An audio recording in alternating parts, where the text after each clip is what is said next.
Hello students, आज मैं JEE mains 2025 का क्वेश्चन लेकर आया हूँ जो कि पीरियोडिक क्लासिफिकेशन का है। Which of the following electronegativity order is incorrect. ठीक है, तो इलेक्ट्रोनेगेटिविटी का जनरल ऑर्डर अगर हम बात करें तो अक्रॉस द पीरियड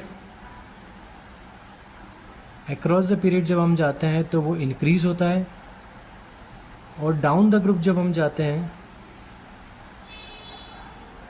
तो वो डिक्रीज होता है।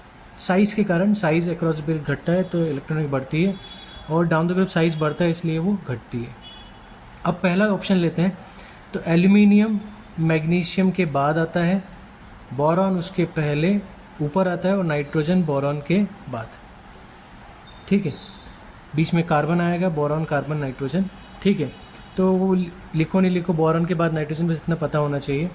अब वो बोल रहे हैं कि एल्यूमिनियम की इलेक्ट्रोनेगेटिविटी मैग्नीशियम से कम होती है, पर जब हम मैग्नीशियम टू एल्यूमिनियम ये अक्रॉस द पीरियड जा रहे हैं तो एल्यूमिनियम की इलेक्ट्रोनेगेटिविटी मैग्नीशियम से ज़्यादा होनी चाहिए। जो हमारा जनरल ऑर्डर है उसके हिसाब से एल्यूमिनियम की इलेक्ट्रोनेगेटिविटी मैग्नीशियम से ज़्यादा होगी।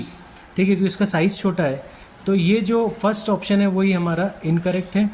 ठीक है, क्योंकि एल्यूमिनियम की इलेक्ट्रोनेगेटिविटी मैग्नीशियम से कम नहीं होगी।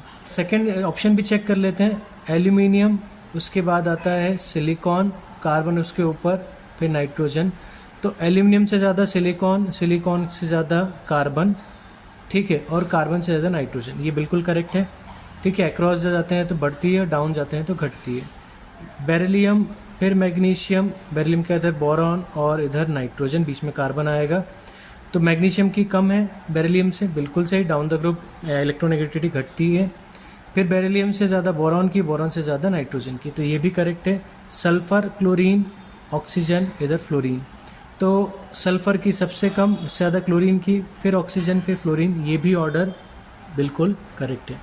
तो हमारा फर्स्ट ऑप्शन इनकरेक्ट है, इनकरेक्ट ही पूछा था। तो वीडियो अच्छा लगा हो तो प्लीज़ वीडियो को लाइक करना है, चैनल को सब्सक्राइब कर देना।